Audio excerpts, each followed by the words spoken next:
The red signal. No, but how too thrilling, said pretty Mrs. Eversley, opening her lovely, but slightly vacant eyes very wide. They always say women have a sixth sense. Do you think it's true, Sir Ellington? The famous alienist smiled sardonically. He had an unbounded contempt for the foolish, pretty type, such as his fellow guest. Ellington West was the supreme authority on mental disease, and he was fully alive to his own position and importance.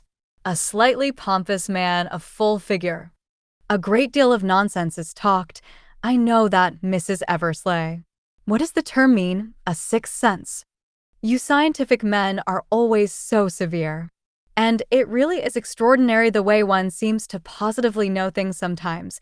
Just know them, feel them, I mean. Quite uncanny. It really is. Claire knows what I mean, don't you, Claire? She appealed to her hostess with a slight pout and a tilted shoulder. Claire Trent did not reply at once. It was a small dinner party, she and her husband, Violet Eversley, Sir Ellington West, and his nephew, Dermot West, who was an old friend of Jack Trent's. Jack Trent himself, a somewhat heavy, florid man with a good-humored smile and a pleasant, lazy laugh, took up the thread. Bunkum, Violet. Your best friend is killed in a railway accident. Straight away you remember that you dreamt of a black cat last Tuesday. Marvelous. You felt all along that something was going to happen. Oh no, Jack, you're mixing up premonitions with intuition now. Come, now, Sir Ellington, you must admit that premonitions are real. To a certain extent, perhaps, admitted the physician cautiously. But coincidence accounts for a good deal, and then there is the invariable tendency to make the most of a story afterwards. You've always got to take that into account. I don't think there is any such thing as premonition, said Claire Trent, rather abruptly. Or intuition, or a sixth sense, or any of the things we talk about so glibly. We go through life like a train rushing through the darkness to an unknown destination. That's hardly a good simile, Mrs. Trent, said Dermot West, lifting his head for the first time and taking part in the discussion. There was a curious glitter in the clear gray eyes that shone out rather oddly from the deeply tanned face. You've forgotten the signals, you see. The signals? Yes, green if it's all right and red for danger. Red for danger. How thrilling, breathed Violet Eversley. Dermot turned from her rather impatiently. That's just a way of describing it, of course. Danger ahead. The red signal. Look out. Trent stared at him curiously. You speak as though it were an actual experience, Dermot, old boy. So, it has been, I mean. Give us the yarn. I can give you one instance. Out in Mesopotamia, just after the armistice, I came into my tent one evening with the feeling strong upon me. Danger. Look out. Hadn't the ghost of a notion what it was all about. I made a round of the camp, fussed unnecessarily, took all precautions against an attack by hostile Arabs. Then I went back to my tent. As soon as I got inside, the feeling popped up again stronger than ever. Danger. In the end, I took a blanket outside, rolled myself up in it, and slept there. Well, the next morning, when I went inside the tent, first thing I saw was a great knife arrangement, about half a yard long, struck down through my bunk, just where I would have lain. I soon found out about it. One of the Arab servants. His son had been shot as a spy. What have you got to say to that, Uncle Ellington, as an example of what I call the red signal? The specialist smiled noncommittally. A very interesting story, my dear Dermot. But not one that you would accept unreservedly? Yes, I have no doubt that you had the premonition of danger, just as you state. But it is the origin of the premonition I dispute. According to you, it came from without, impressed by some outside source upon your mentality. But nowadays we find that nearly everything comes from within, from our subconscious self. Good old subconscious, cried Jack Trent. It's the jack of all trades nowadays. Sir Ellington continued, without heeding the interruption. I suggest that by some glance or look this Arab had betrayed himself. Your conscious self did not notice or remember, but with your subconscious self it was otherwise. The subconscious never forgets. We believe, too, that it can reason and deduce quite independently of the higher or conscious will. Your subconscious self, then, believed that an attempt might be made to assassinate you and succeeded in forcing its fear upon your conscious realization. That sounds very convincing, I admit, said Dermot, smiling. But not nearly so exciting, pouted Mrs. Eversleigh. It is also possible that you may have been subconsciously aware of the hate felt by the man towards you. What in the old days used to be called telepathy certainly exists, though the conditions governing it are very little understood. Have there been any other instances? Asked Claire of Dermot. Oh! Yes, but nothing very pictorial, and I suppose they could all be explained under the heading of coincidence. I refused an invitation to a country house once, for no other reason than the hoisting of the red signal.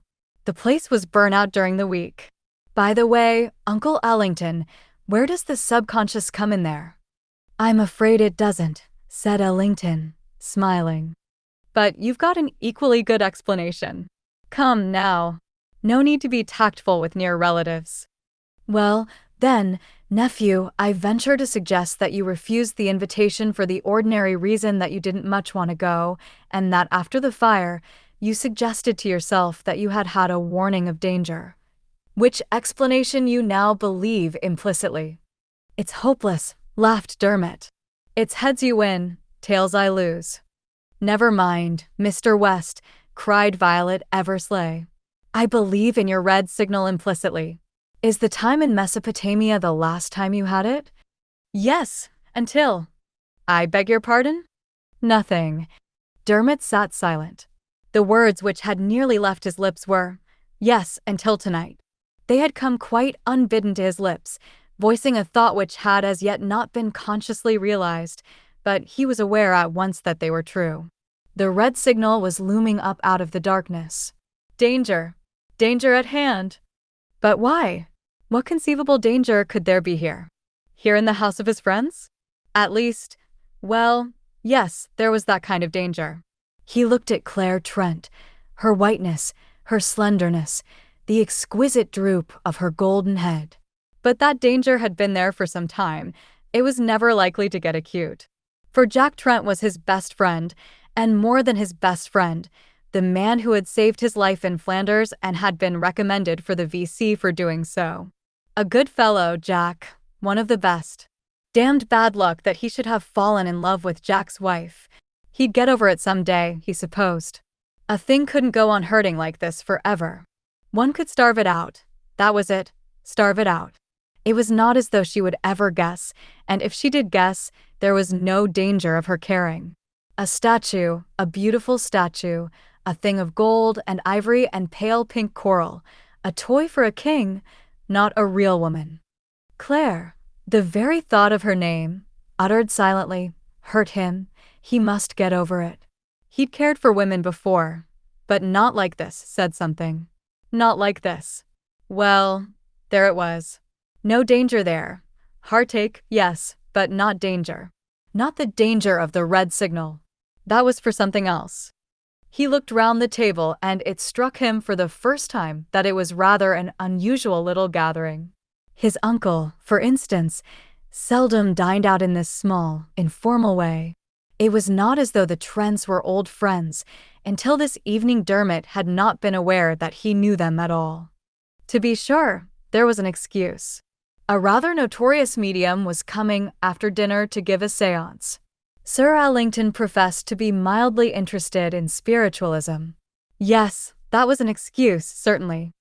The word forced itself on his notice. An excuse. Was the séance just an excuse to make the specialist's presence at dinner natural? If so, what was the real object of his being here?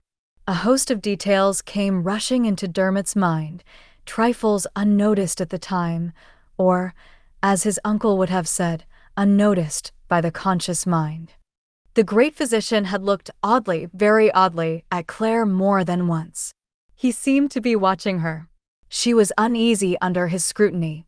She made little twitching motions with her hands. She was nervous, horribly nervous, and was it, Could it be frightened? Why was she frightened? With a jerk, he came back to the conversation round the table. Mrs. Eversleigh had got the great man talking upon his own subject. "My dear lady," he was saying, "what is madness? I can assure you that the more we study the subject, the more difficult we find it to pronounce. We all practice a certain amount of self-deception, and when we carry it so far as to believe we are the Tsar of Russia, we are shut up or restrained. But there is a long road before we reach that point. At what particular spot on it shall we erect a post and say, on this side sanity, on the other madness? It can't be done, you know. And I will tell you this, if the man suffering from a delusion happened to hold his tongue about it, in all probability we should never be able to distinguish him from a normal individual. The extraordinary sanity of the insane is a most interesting subject." Sir Allington sipped his wine with appreciation and beamed upon the company. "I've always heard they are very cunning," remarked Mrs. Eversleigh. "Loonies, I mean." "Remarkably so. And suppression of one's particular delusion has a disastrous effect very often. All suppressions are dangerous, as psychoanalysis has taught us. The man who has a harmless eccentricity, and can indulge it as such, seldom goes over the borderline. But the man," he paused, "or woman who is to all appearance perfectly normal may be in reality a poignant source of danger to the community." His gaze traveled gently down the table to Claire, and then back again. He sipped his wine once more. A horrible fear shook Dermot. Was that what he meant? Was that what he was driving at? Impossible, but— "And all from suppressing oneself," sighed Mrs. Eversleigh. "I quite see that one should be very careful always to express one's personality. The dangers of the other are frightful." "My dear Mrs. Eversleigh," expostulated the physician, "you have quite misunderstood me. The cause of the mischief is in the physical matter of the brain, sometimes arising from some outward agency such as a blow, sometimes, alas, congenital." "Heredity is so sad," sighed the lady vaguely. "Consumption and all that." "Tuberculosis is not hereditary," said Sir Allington drily. "Isn't it? I always thought it was. But madness is. How dreadful. What else?" "Gout," said Sir Allington smiling. "And color blindness. The latter is rather interesting. It is transmitted direct to males, but is latent in females. So, while there are many color-blind men, for a woman to be color-blind, it must have been latent in her mother as well as present in her father, rather an unusual state of things to occur. That is what is called sex-limited heredity." "How interesting. But madness is not like that, is it?" "Madness can be handed down to men or women equally," said the physician gravely. Claire rose suddenly, pushing back her chair so abruptly that it overturned and fell to the ground. She was very pale, and the nervous motions of her fingers were very apparent. You will not be long, will you?" she begged.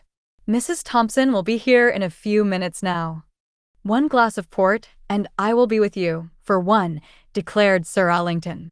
"To see this wonderful Mrs. Thompson's performance is what I have come for, is it not?" "Ha. Not that I needed any inducement." He bowed. Claire gave a faint smile of acknowledgement and passed out of the room, her hand on Mrs. Eversleigh's shoulder.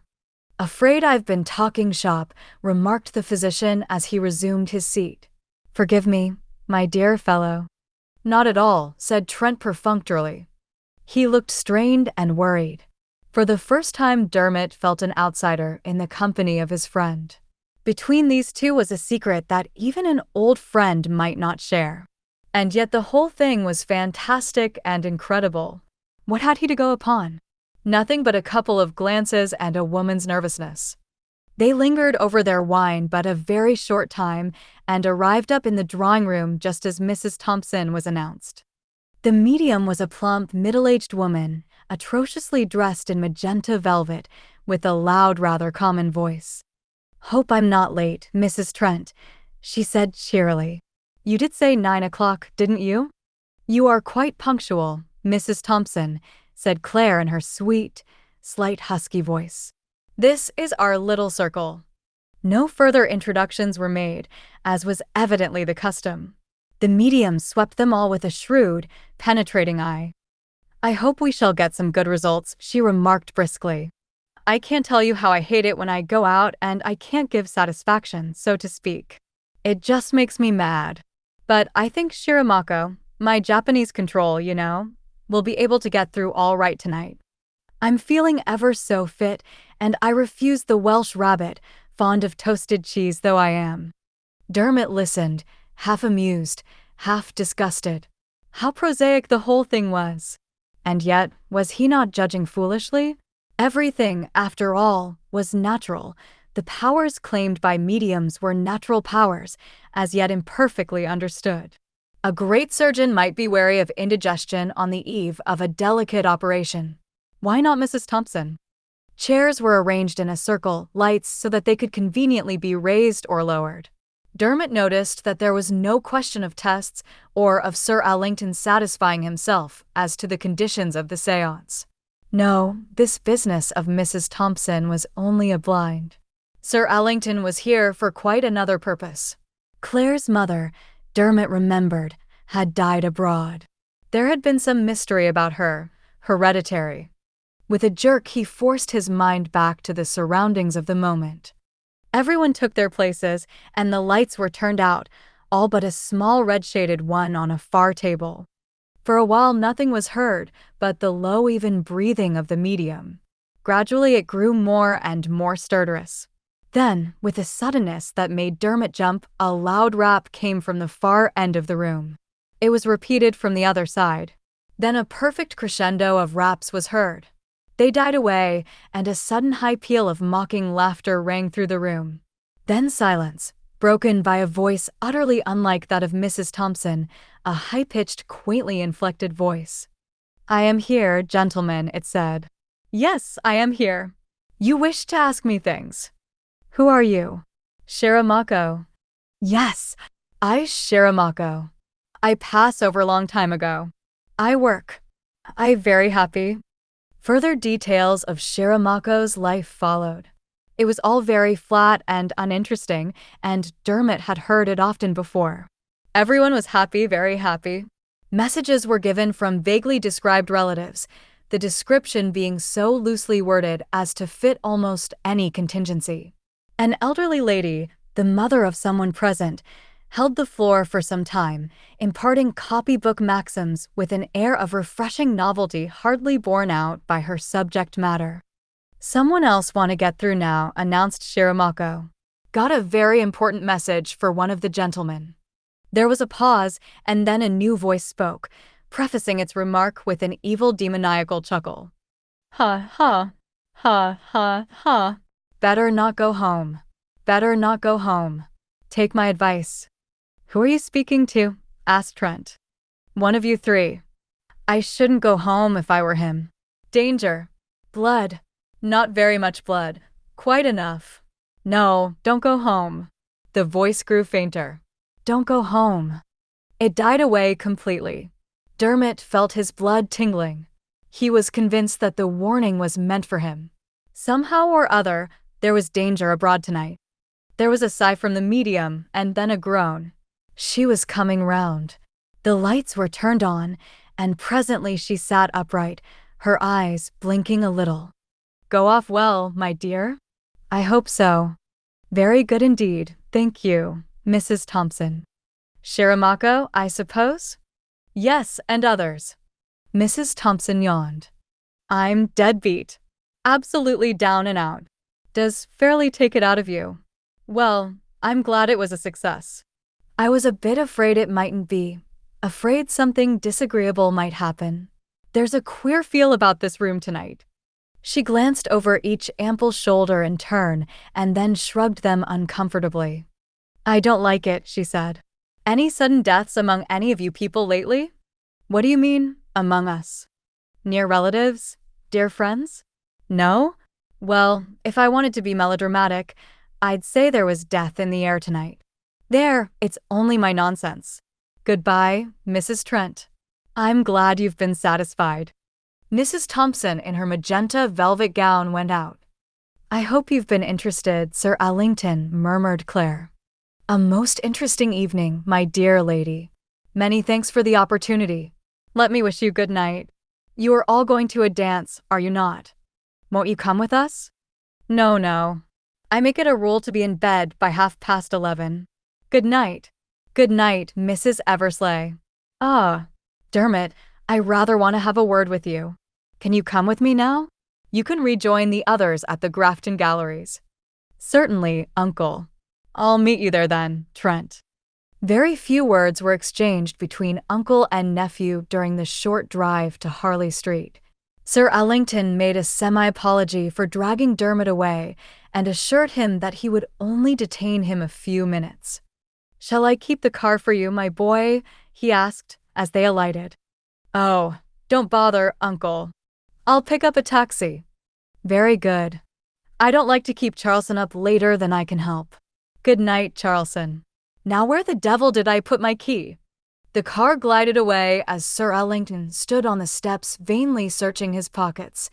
"Must have left it in my other coat," he said at length. "Ring the bell, will you? Johnson is still up, I dare say."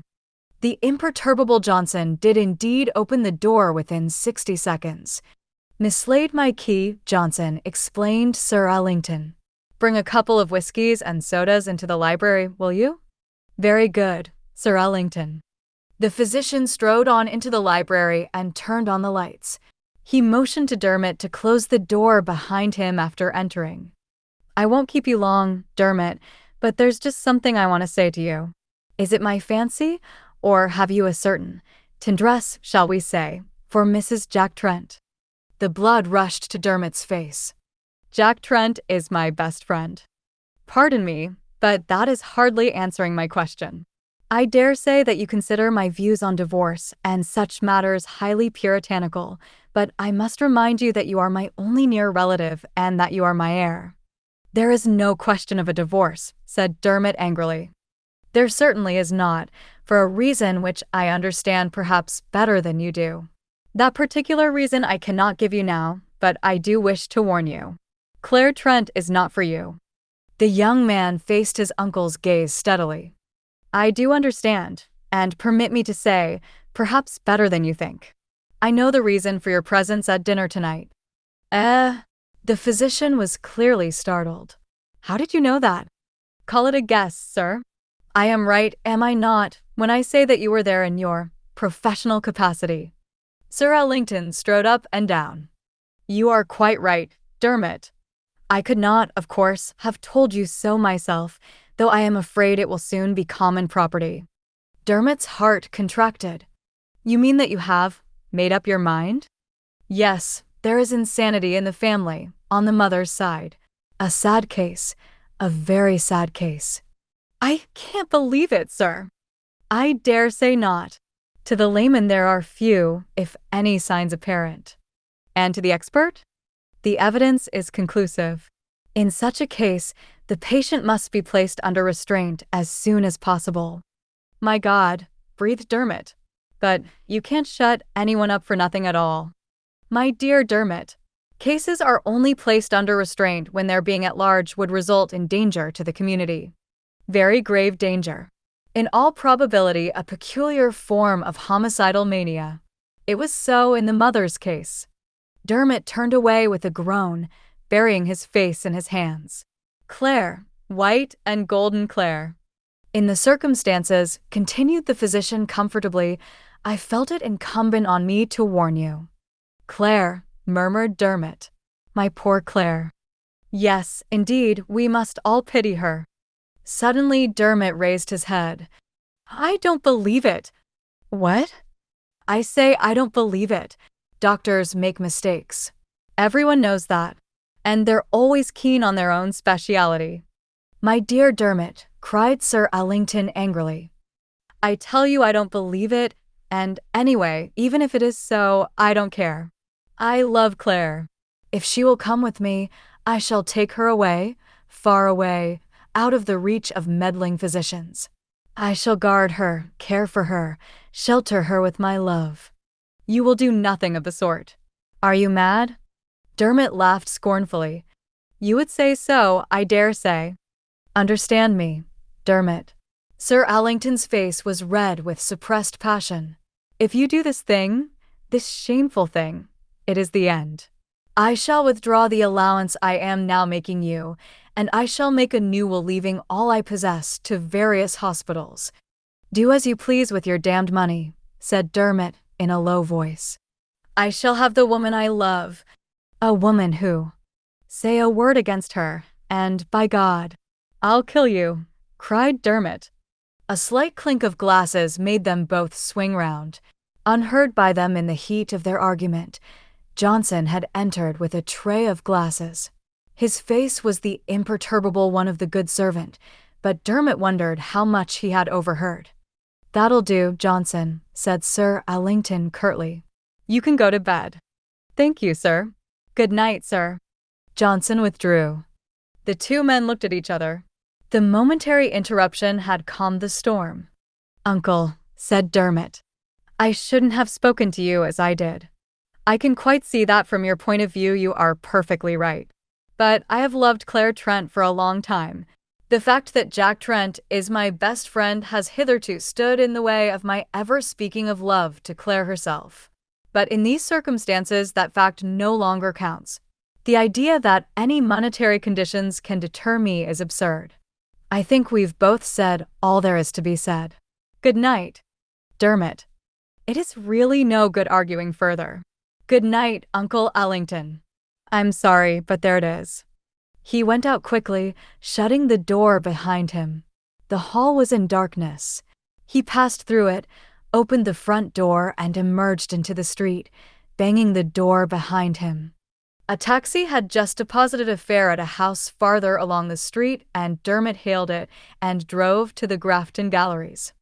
In the door of the ballroom, he stood for a minute bewildered, his head spinning. The raucous jazz music, the smiling women, it was as though he had stepped into another world. Had he dreamt it all? Impossible that that grim conversation with his uncle should have really taken place. There was Claire floating past, like a lily in her white and silver gown that fitted sheath-like to her slenderness. She smiled at him, her face calm and serene. Surely it was all a dream. The dance had stopped. Presently she was near him, smiling up into his face. As in a dream, he asked her to dance. She was in his arms now. The raucous melodies had begun again. He felt her flag a little. Tired? Do you want to stop? If you don't mind, can we go somewhere where we can talk? There is something I want to say to you. Not a dream. He came back to earth with a bump. Could he ever have thought her face calm and serene? It was haunted with anxiety, with dread.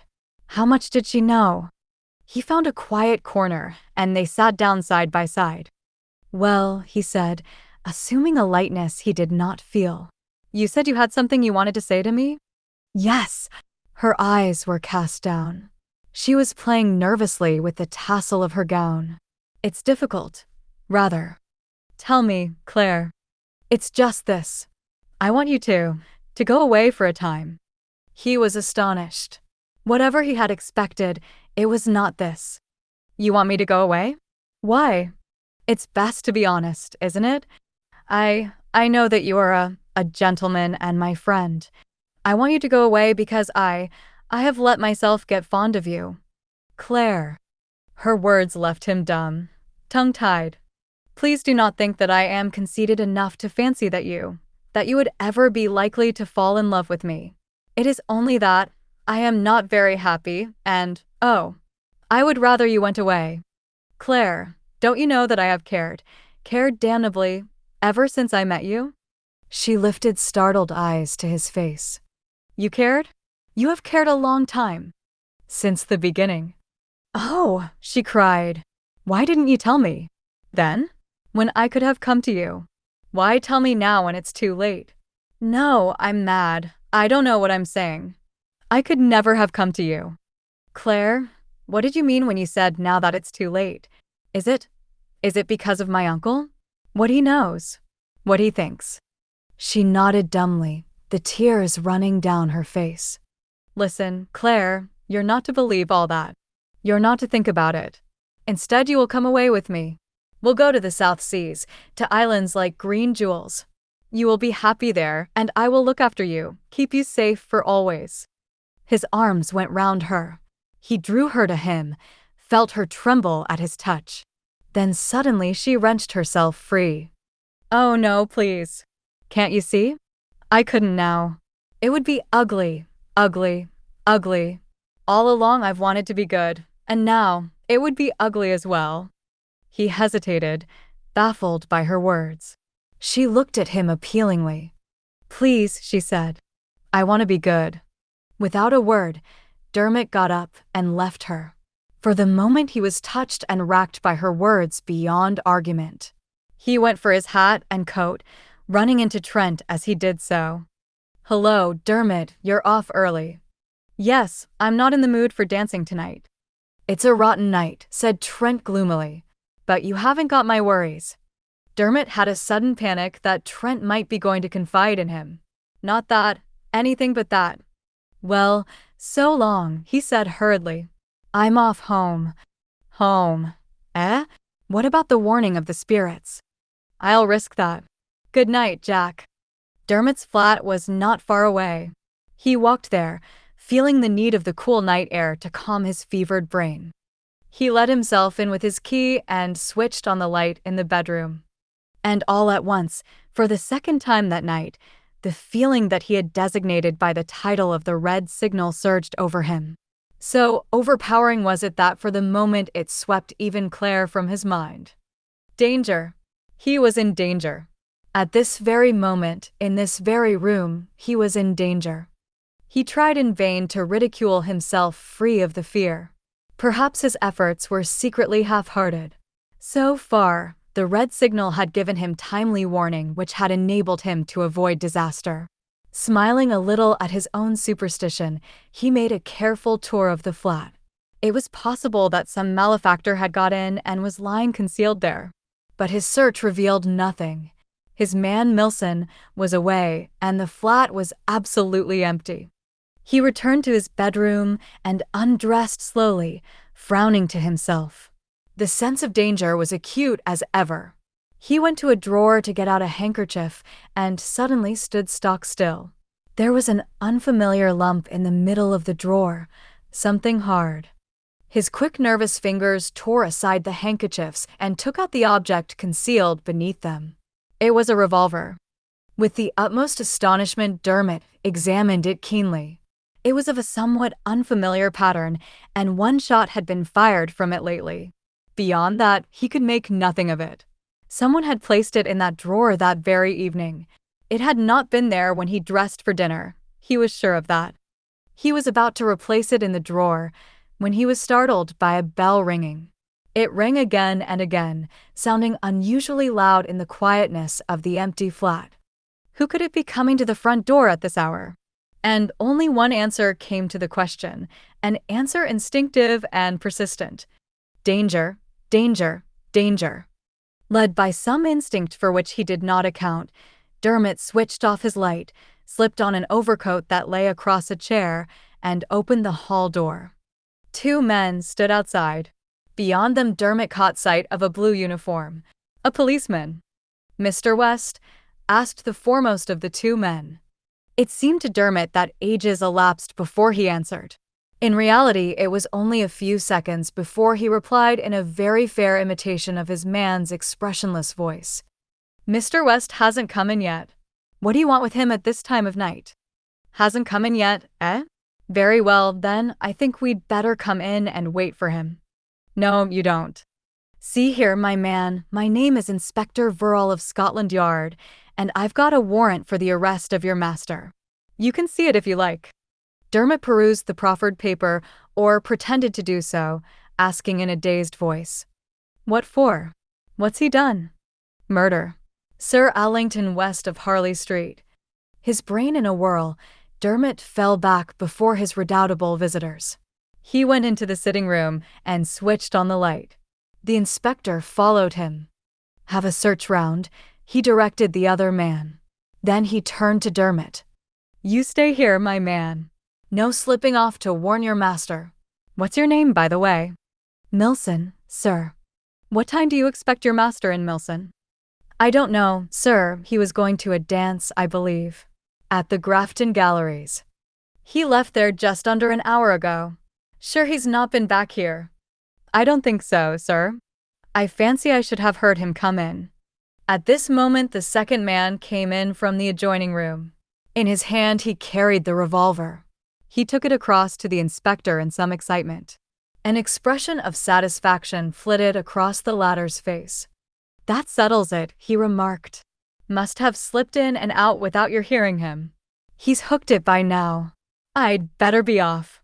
Collie, you stay here, in case he should come back again, and you keep an eye on this fellow. He may know more about his master than he pretends. The inspector bustled off. Dermot endeavored to get at the details of the affair from Collie, who was quite ready to be talkative. Pretty clear case, he vouchsafed. The murder was discovered almost immediately. Johnson, the manservant, had only just gone up to bed when he fancied he heard a shot and came down again. Found Sir Allington dead, shot through the heart. He rang us up at once, and we came along and heard his story. Which made it a pretty clear case, ventured Dermot. Absolutely. This young West came in with his uncle, and they were quarreling when Johnson brought in the drinks. The old boy was threatening to make a new will, and your master was talking about shooting him. Not 5 minutes later the shot was heard. Oh! Yes, clear enough. Silly young fool. Clear enough indeed. Dermot's heart sank as he realized the overwhelming nature of the evidence against him. Danger indeed, horrible danger. And no way out save that of flight. He set his wits to work. Presently he suggested making a cup of tea. Collie assented readily enough. He had already searched the flat and knew there was no back entrance. Dermot was permitted to depart to the kitchen. Once there he put the kettle on and chinked cups and saucers industriously. Then he stole swiftly to the window and lifted the sash. The flat was on the second floor, and outside the window was a small wire lift used by tradesmen which ran up and down on its steel cable. Like a flash, Dermot was outside the window and swinging himself down the wire rope. It cut into his hands, making them bleed, but he went on desperately. A few minutes later he was emerging cautiously from the back of the block. Turning the corner, he cannonied into a figure standing by the sidewalk. To his utter amazement, he recognized Jack Trent. Trent was fully alive to the perils of the situation. My God! Dermot! Quick, don't hang about here. Taking him by the arm, he led him down a by-street, then down another. A lonely taxi was sighted and hailed, and they jumped in, Trent giving the man his own address. Safest place for the moment. There we can decide what to do next to put those fools off the track. I came round here hoping to be able to warn you before the police got here, but I was too late. I didn't even know that you had heard of it. Jack, you don't believe. Of course not, old fellow. Not for 1 minute. I know you far too well. All the same, it's a nasty business for you. They came round asking questions, what time you got to the Grafton Galleries, when you left, etc. Dermot, who could have done the old boy in? I can't imagine. Whoever did it put the revolver in my drawer, I suppose. Must have been watching us pretty closely. That seance business was damned funny. Don't go home. Meant for poor old West. He did go home and got shot. It applies to me too, said Dermot. I went home and found a planted revolver and a police inspector. Well, I hope it doesn't get me too, said Trent. Here we are. He paid the taxi, opened the door with his latchkey, and guided Dermot up the dark stairs to his den, which was a small room on the first floor. He threw open the door and Dermot walked in, whilst Trent switched on the light and then came to join him. Pretty safe here for the time being, he remarked. Now we can get our heads together and decide what is best to be done. I've made a fool of myself, said Dermot suddenly. I ought to have faced it out. I see more clearly now. The whole thing's a plot. What the devil are you laughing at? For Trent was leaning back in his chair, shaking with unrestrained mirth. There was something horrible in the sound, something horrible, too, about the man altogether. There was a curious light in his eyes. "A damned clever plot," he gasped out. "Dermot, my boy, you're done for." He drew the telephone towards him. "What are you going to do?" asked Dermot. "Ring up Scotland Yard. Tell 'em their bird's here, safe under lock and key." "Yes, I locked the door when I came in and the key's in my pocket. No good looking at that other door behind me. That leads into Claire's room, and she always locks it on her side. She's afraid of me, you know. Been afraid of me a long time. She always knows when I'm thinking about that knife, a long, sharp knife." "No, you don't." Dermot had been about to make a rush at him, but the other had suddenly produced an ugly-looking revolver. "That's the second of them," chuckled Trent. "I put the first of them in your drawer, after shooting Old West with it. What are you looking at over my head? That door? It's no use even if Claire was to open it, and she might to you. I'd shoot you before you got there. Not in the heart. Not to kill, just swing you, so that you couldn't get away. I'm a jolly good shot, you know. I saved your life once. More fool I. No, I want you hanged. Yes, hanged. It isn't you I want the knife for. It's Claire. Pretty Claire. So white and soft. Old West knew. That's what he was here for tonight, to see if I was mad or not. He wanted to shut me up, so that I shouldn't get Claire with a knife. I was very cunning. I took his latchkey and yours too. I slipped away from the dance as soon as I got there. I saw you come out from his house, and I went in. I shot him and came away at once. Then I went to your place and left the revolver. I was at the Grafton Galleries again almost as soon as you were, and I put the latchkey back in your coat pocket when I was saying good night to you. I don't mind telling you all this. There's no one else to hear, and when you're being hanged I'd like you to know I did it. God, how it makes me laugh. What are you thinking of? What the devil are you looking at?" "I'm thinking of some words you quoted just now. You'd have done better, Trent, not to come home." "What do you mean?" "Look behind you." Trent spun round. In the doorway of the communicating room stood Claire and Inspector Verrill. Trent was quick. The revolver spoke just once and found its mark. He fell forward across the table. The inspector sprang to his side as Dermot stared at Claire in a dream. Thoughts flashed through his brain disjointedly. His uncle, their quarrel, the colossal misunderstanding, the divorce laws of England which would never free Claire from an insane husband. We must all pity her. The plot between her and Sir Allington which the cunning of Trent had seen through, her cry to him. Ugly, ugly, ugly. Yes, but now. The inspector straightened up again. "Dead," he said vexedly. "Yes," Dermot heard himself saying. He was always a good shot.